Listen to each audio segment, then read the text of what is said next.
Assalamualaikum warahmatullahi wabarakatuh.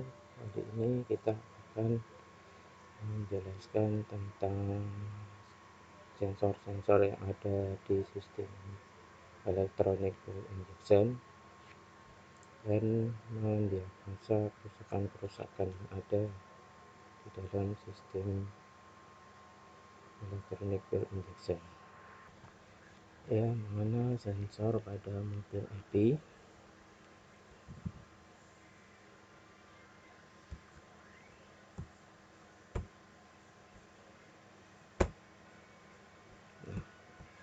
Jadi ada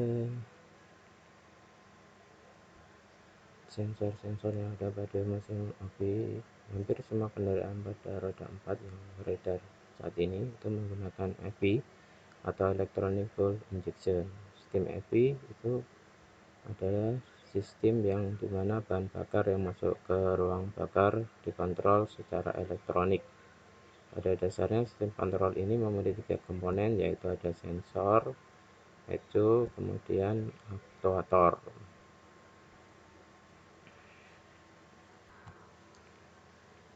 Fungsi 3 komponen tersebut adalah: sensor memiliki fungsi untuk mendeteksi keadaan mesin mulai dari bukaan throttle gas, suhu mesin, kevakuman pada intake manifold, dan lain sebagainya. Data dari sumber tersebut kemudian diolah oleh electronic control unit dan kemudian diteruskan ke aktuator. Dalam sistem bahan bakar, aktuatornya adalah injektor yang berfungsi menyemprotkan bahan bakar ke ruang bakar. Jadi besarnya bahan bakar yang disemprotkan oleh aktuator berdasarkan informasi dari sensor-sensor pada mesin EPI itu sendiri. Sensor yang pertama adalah sensor airflow meter atau MAP, mass airflow pressure. MAP atau mass airflow sensor tugasnya adalah menghitung massa udara yang masuk ke intake manifold melalui aliran udara yang masuk. Sensor pada mobil ini kadang juga disebut dengan nama airflow meter. Airflow meter berupa potensi yang dilengkapi dengan pegas pengendali dan measuring plate. Besar kecilnya udara yang masuk akan berpengaruh pada putaran potensiometer. Karena potensiometer berputar, maka tegangan output dari potensiometer juga berubah. Besarnya tegangan dari potensiometer ini diterima itu sebagai sinyal. Sensor yang kedua adalah manifold absolute pressure sensor. Selain menggunakan airflow meter, volume udara yang masuk juga dihitung dengan MAP sensor. Sensor ini menghitung kevakuman atau tekanan pada intake manifold. Besarnya kevakuman pada intake manifold diubah menjadi nilai tahanan pada MAP sensor. Letak dari sensor MAP absolute ini adalah menempel pada filter dan terhubung dengan intake manifold lewat selang karet. Berada di sebelah kiri air filter atau sensor udara. Sensor ini juga sering disebut dengan sensor vakum karena fungsinya memang membaca tekanan atau kevakuman. Semakin tinggi tekanan udara di intake manifold atau kevakuman rendah, maka electronic control unit akan mendapatkan informasi bahwa mesin memerlukan bahan bakar lebih. Contoh yang sangat mencolok adalah ketika menanjak atau akselerasi. Yang sensor ketiga adalah throttle position sensor atau TPS. Sensornya ini terletak pada bodi. Sensor ini berfungsi untuk membaca bukaan katup throttle. Tentu semakin besar bukaan throttle yang terbaca, maka itu akan memberikan bahan bakar lebih banyak daripada bukaan throttle kecil. Sensor ini mendeteksi besarnya bukaan throttle dalam bentuk nilai tahanan, sama seperti airflow meter. TPS juga menggunakan potensiometer. Cara kerjanya sama: ketika throttle berputar, potensiometer juga berputar, dan nilai tahanan juga berubah. Karena nilai tahannya berubah, tekanan yang dikirim ke itu juga ikut berubah, maka nilai tekanan tersebut diterima itu sebagai sinyal. Nah, letak TPS pada bodi atau di throttle body atau di katup gas. Kemudian yang sensor keempat ada water temperature sensor atau biasa disebut CT, engine coolant temperature. ECD sensor berfungsi mengontrol temperatur cairan dari cairan pendingin atau air radiator pada saat kerja mesin, sehingga temperatur air radiator akan dibaca oleh sensor engine coolant temperatur sebagai referensi suhu mesin. Ketika suhu mesin dingin, maka bahan bakar yang diinjeksikan ke dalam silinder akan ditambah dan sebaliknya.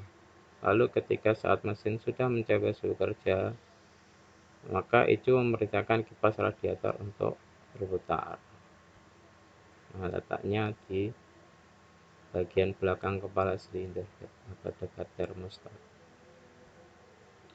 Yang sensor kelima adalah intake air temperature sensor. Fungsi dari intake air temperature sensor ialah sebagai pengukur suhu udara yang masuk. Dari sinyal yang diberikan IAT sensor itu akan menentukan jumlah bahan bakar yang akan diinjeksikan berdasarkan suhu mesin yang terbaca. Letak sensor temperatur ini pada Avanza adalah pada filter udara atau setelah saringan udara.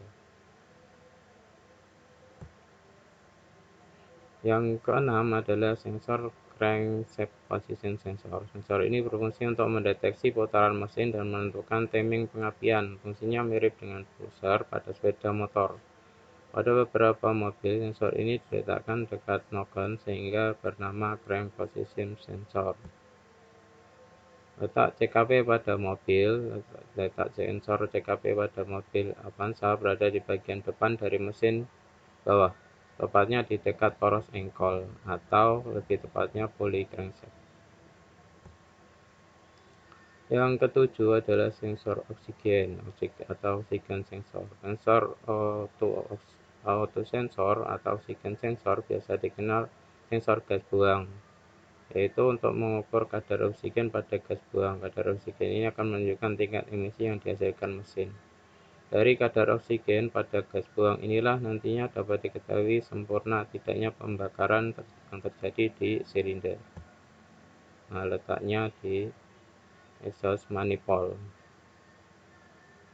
Jadi contohnya, jika kadar oksigen pada gas buang lebih besar dari 3%, maka dapat diketahui bahwa campuran bahan bakar yang masuk ke dalam silinder terlalu kurus atau terlalu irit, sehingga oksigen tidak habis dibakar dengan bahan bakar. Dan jika oksigen kurang dari 0,3%, maka campuran bahan bakar terlalu gemuk atau boros.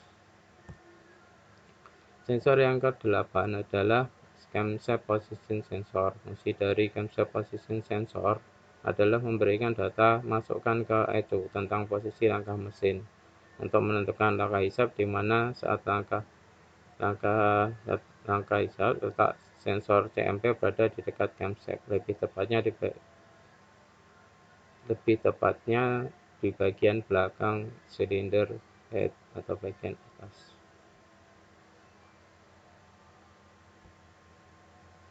Yang ke-9, sensor ke-9 atau terakhir, fungsi dari sensor 9 adalah knock sensor. Fungsinya adalah untuk mendeteksi terjadinya ketukan atau knocking pada mesin. Umumnya, knocking diakibatkan dari pembakaran yang tidak sempurna pada mesin. Sensor ini bertugas mendeteksi knocking getaran yang dihasilkan oleh piston yang diakibatkan timing pengapian terlalu maju. Saat terjadi knocking, maka timing pengapian akan dimundurkan, begitu sebaliknya. Letak sensor ini terdapat di bagian blok silinder bagian kiri. Oke, selanjutnya kita akan membahas tentang sensor-sensor yang ada di mobil. Itu diantaranya adalah sebagai berikut ini. Yang pertama adalah intake air temperature sensor atau IAT sensor. Sensor ini berfungsi untuk mengukur atau mendeteksi temperatur udara yang masuk ke dalam intake manifold. Sensor ini memiliki dua buah terminal. Biasanya satu terminal positif, yaitu terminal input tegangan 5 volt dari ECU, dan satunya terminal massa atau negatif yang merupakan terminal massa sensor itu sendiri. Kemudian oil control valve atau ACV. Komponen ini berfungsi untuk mengatur pembukaan saluran oli menuju VVTE controller. Pada mobil ada sistem VVT-A atau Variable Valve Timing with Intelligence. Nah, di sini tempatnya. Komponen ini memiliki dua buah terminal. Satu buah terminal berupa input tegangan 12 volt dan satunya itu terminal massa. Di dalam komponen ini ada sebuah gulungan yang ketika ada arus mengalir pada gulungan ini akan timbul sebuah kemagnetan sehingga akan membuat komponen bekerja, kemudian membuka dan menutup saluran oli pada VVT-A controller. Yang selanjutnya adalah injektor. Injektor itu fungsinya adalah untuk menginjeksikan atau mengabutkan bahan bakar ke dalam ruang bakar sesuai kondisi kebutuhan mesin pada waktu yang tepat yang dikontrol oleh Electronic Control Unit. Komponen selanjutnya yaitu Vacuum Switching Valve atau VSV. Komponen ini fungsinya untuk membuka saluran uap bensin dari tangki melalui cargol kanister, kemudian disalurkan kembali ke dalam mesin melalui throttle body, sehingga uap bensin dari tangki akan ikut terbakar ke dalam mesin. Katup VSV ini bekerja setelah mesin panas biasanya. Katup VSV ini memiliki dua terminal, satunya terminal positif dan satunya adalah terminal negatif yang merupakan terminal massa dari katup VSV.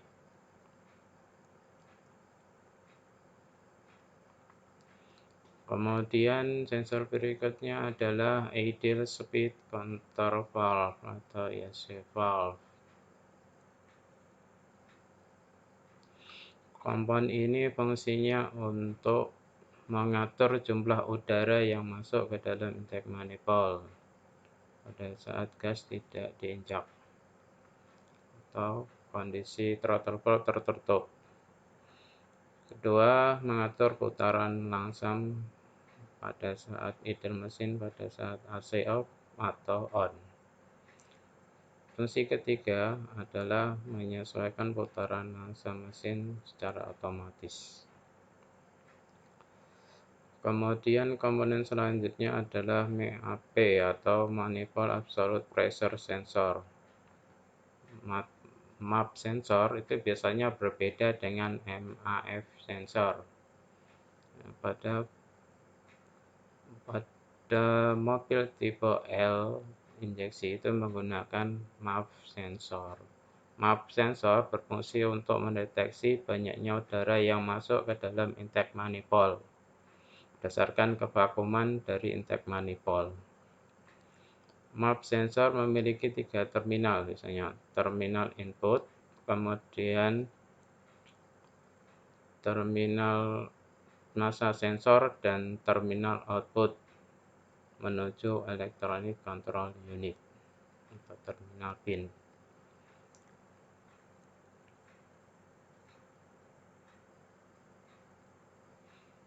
Kemudian sensor selanjutnya adalah TPS atau Throttle Position Sensor.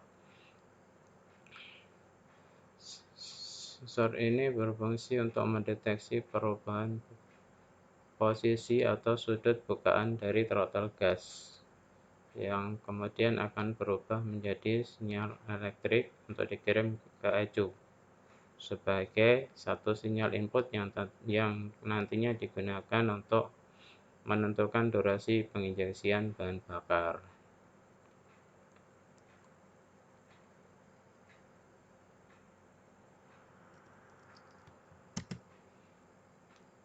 Sensor selanjutnya adalah Camshaft Position Sensor. Sensor ini berfungsi untuk memberikan informasi ke ECU tentang posisi silinder 1 sedang berada pada posisi top kompresi. Pada mobil yang sudah dilengkapi dengan teknologi PVTi, CMP sensor ini akan mempengaruhi kerja dari sistem PVTi itu sendiri.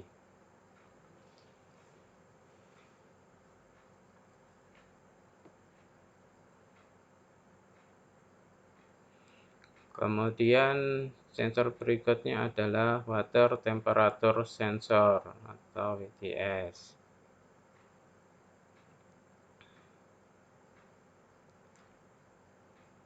Biasanya orang menyebut ECT sensor, engine coolant temperature sensor.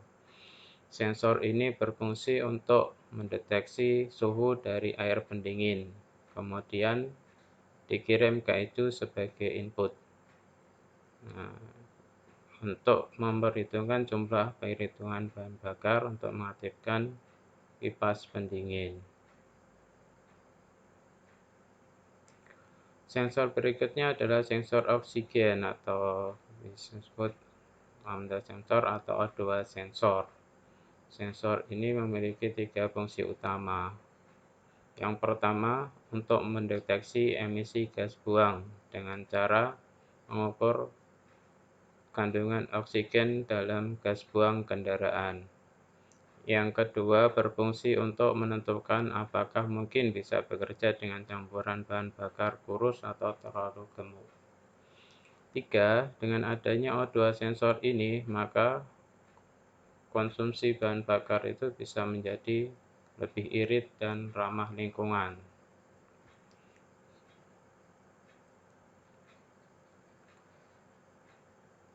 Jadi secara umum ini adalah untuk mendeteksi gas buang pada kendaraan. Sensor berikutnya adalah knock sensor. Knock sensor berfungsi untuk mendeteksi terjadinya knocking atau ledakan atau ketukan pada mesin yang disebabkan oleh pengapian yang terlalu maju. Dengan adanya knock sensor ini, maka masalah knocking itu dapat diminimalis, bahkan dapat dihilangkan. Nah, itu letaknya di situ.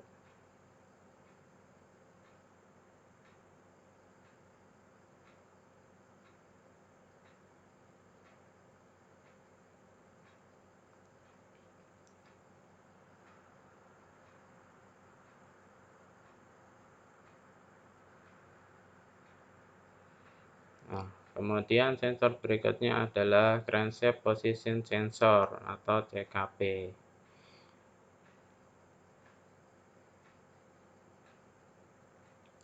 Letaknya di bawah.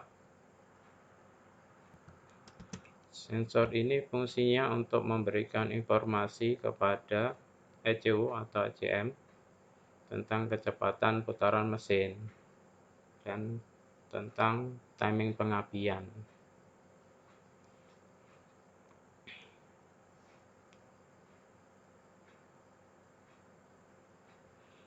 Jadi nanti injektor atau kali pengapian itu mendapatkan timing yang tepat. Nah, yang berikutnya adalah koil pengapian.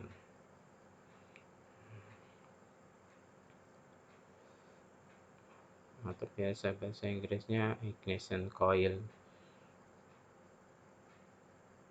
Coil ini berfungsi dari tegangan baterai 12 volt menjadi 10.000 volt atau 12.000 volt. Oke, selanjutnya kita akan membahas tentang scan atau nanti troubleshooting di mobil. Namun sebelum itu kita akan membahas dulu tentang scanner mobil G-Scan 2. Di sini tertera harganya 67.500.000, tapi ada beberapa di toko online tadi. Itu ada yang 40 juta, ada yang 30 juta, ada yang 50 juta. G-Scan 2 ini adalah scanner mobil yang diproduksi oleh GIT Scanner Mobil. G-Scan 2 ini tidak hanya bisa digunakan untuk mobil, melainkan juga untuk truk. Jika kita bicara scanner mobil untuk Asia, maka pilihan ini sangat tepat.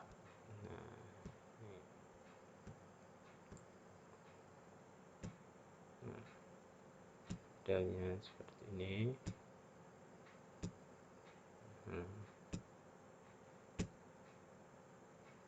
Nah, jadi dia bisa juga digunakan untuk melihat flight record review, check engine lamp, executive status B1, engine load flow, engine coolant temperature, airflow ratio, learning B1, kemudian engine RPM, basic gas speed, ignition timing, head temperature.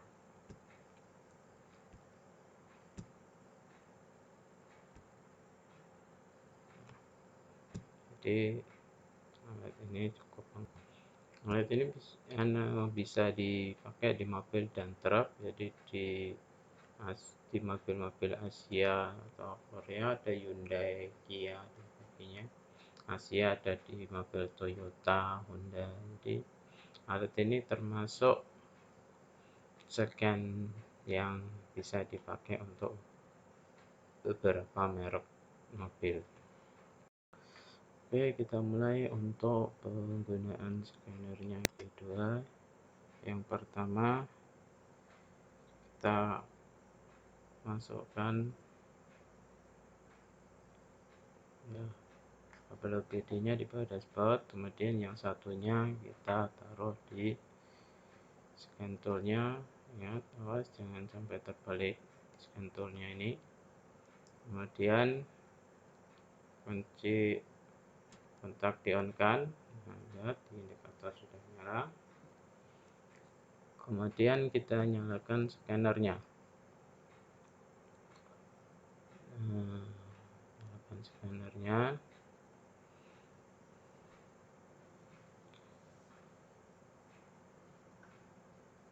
Nyala. Nah, kemudian selanjutnya kita pilih diagnosa. Kemudian kita pilih Asia. Karena mobil ini yang dipakai adalah Avanza Toyota, maka kita pilih Toyota. Kemudian kita pilih manual selection. Kemudian kita pilih internasional. Kita pilih 16 konektor. Setelah itu kita pilih power tank. Kemudian kita pilih TCS engine atau AT. Kita pilih T. Lalu kita tunggu beberapa saat.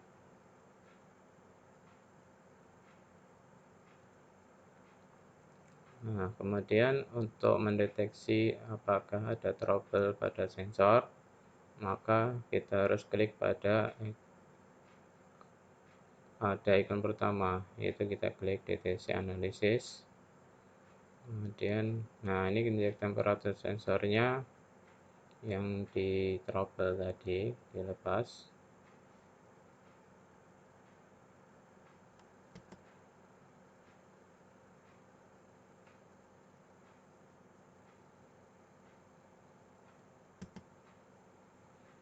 Nah, kemudian setelah trouble dipasang, ini di reset. Nah, kemudian kita hapus. Nah, itu sudah tidak ada. Kemudian selain untuk mengetahui trouble pada sensor, ini bisa kita pakai untuk mendeteksi RPM. Oke, kita coba nyalakan mesinnya dulu. Kemudian kita pilih data analisis untuk mengetahui data-data dari mobil.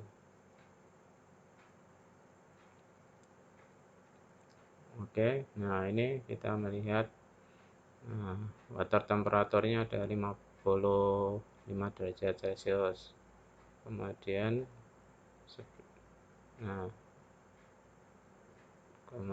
water temperaturnya tadi 56, engine speednya 1143 rpm. kemudian di throttle positionnya itu membuka 11,8%. Nah, ini masih banyak yang dideteksi dari alat ini.